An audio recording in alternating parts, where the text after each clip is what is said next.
LP news. నేను సగరాజేందర్. ముందుగా headlines చూద్దాం.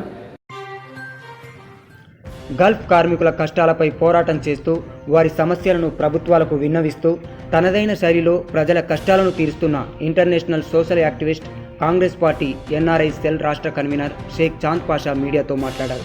గత 18 సంవత్సరాలుగా కార్మికుల కష్టాలపై పోరాడుతున్నానని, దూరదేశాలలో యాక్సిడెంట్లు, అనారోగ్య కారణాలు, అప్పుల ఆత్మహత్యల వల్ల అనేక మంది గల్ఫ్ కార్మికులు అసూలు బాస్తున్నారని, అయితే వారికి పాస్పోర్టు లేక డెడ్ బాడీలు స్వదేశానికి రాని క్రమంలో ఆయా దేశాల అధికారులతో చర్చించి కోరుట్ల నియోజకవర్గానికి చెందిన వందల్లో డెడ్ బాడీలను విదేశాల నుండి రప్పించానని అన్నారు.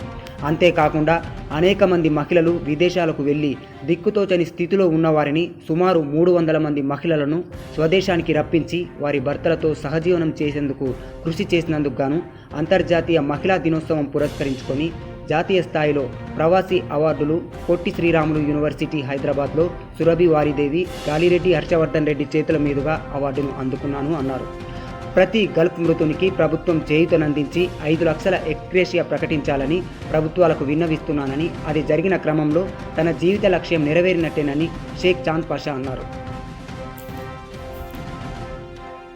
సోషల్ యాక్టివిస్ట్ అందిస్తూ గత 18 సంవత్సరాలుగా ఈ గల్ఫ్ ఏజెంట్ల మీద సంపూర్ణ అవగాహన ఉన్న మోసం ఎలా చేస్తుందో తెలుసుకుని నేను 2007, 2005, 2007లో ఈ పాస్పోర్ట్ యాక్ట్ మీద నేను చాలా ఫైట్ చేసినాను.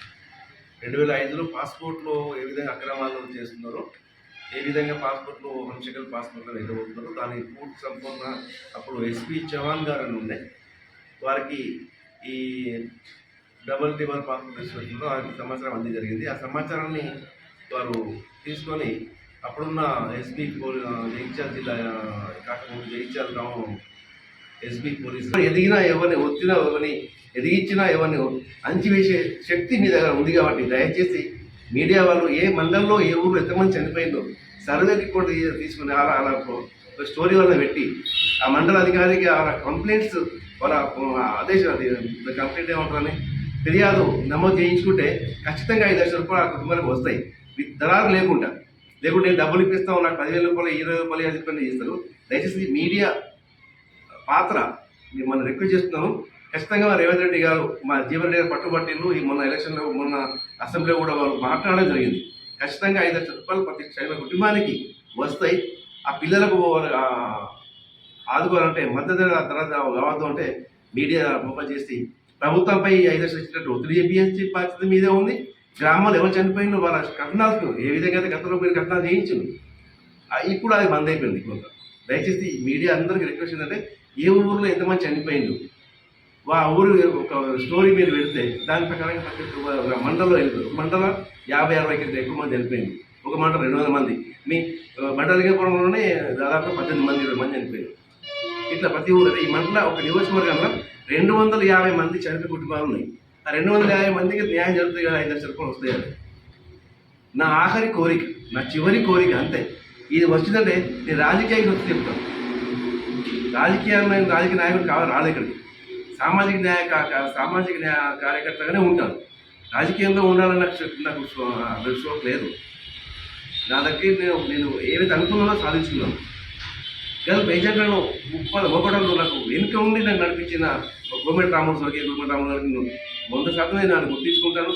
ఈరోజు నేను సాధించిన అంటే ఆయన శక్తి నా ఇంకా ఉంది కాబట్టి ఈ మెట్పల్లి ప్రాంతంలో ఉన్న మోసగాలను జైలుకు పంపించి, జైలులో ఉన్న వారిని విడిపించి రప్పించి వారి పని చేస్తున్నారంటే నా వెనుక ఉన్న శక్తి అటు కోమటరావు కావచ్చు, ఇప్పుడు ఈ పక్క ఉన్న మన జీవన్ రెడ్డి కావచ్చు, చాలామంది నాయకులు ఎమ్మెల్యేలు గతంలో సహకరించిండ్రు. చాలామంది నాయకులు, ముఖ్యమంత్రులు కూడా మాట్లాడితే అదే చెప్పిండ్రు. కానీ ఒకటే అమలు అవుతలేదు. చనిపోయిన కుటుంబాలకు 5 లక్షలు.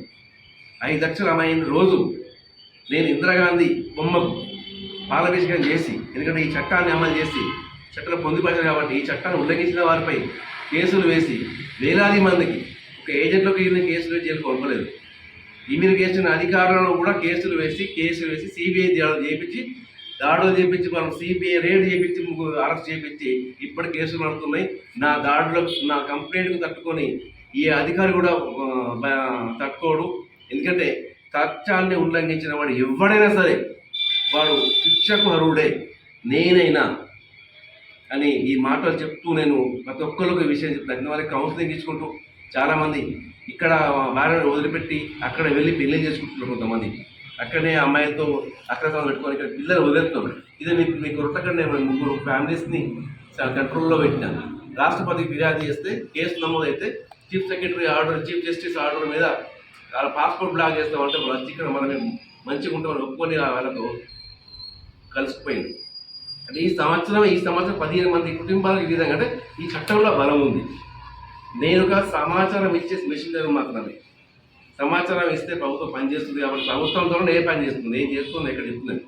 చట్టంలో ఉన్న రుసుకుల్ని బయట పెట్టకుండా చట్టంను ఉల్లంఘించి కొంతమంది రాజకీయ నాయకులు అండదండతోటి బ్లూ కలర్ మోసగాళ్ళు, ఈ ఏజెంట్ దోపిడీలు ఆపడానికి ఈ బలమైన చట్టం ఉంది. దీన్ని అవేరెన్స్ చేస్తూనే దీనికి అర్హులైన వారికి న్యాయం కోసం కొట్టట్టు మీడియా పాత్ర బాగుంది. కాబట్టి ఈ రోజు కూడా నాకు వచ్చిన అవార్డ్స్ అన్ని మీడియా వల్ల కాబట్టి మీడియా అందరికీ నేను కృతజ్ఞతలు. Thank you. Rishitha herbal beauty parlour. మా వద్ద అన్ని రకాల ఫేషియల్స్, ట్రెండింగ్ హెయిర్ కట్ మరియు పెళ్లి కూతురు మేకప్ చేయబడును.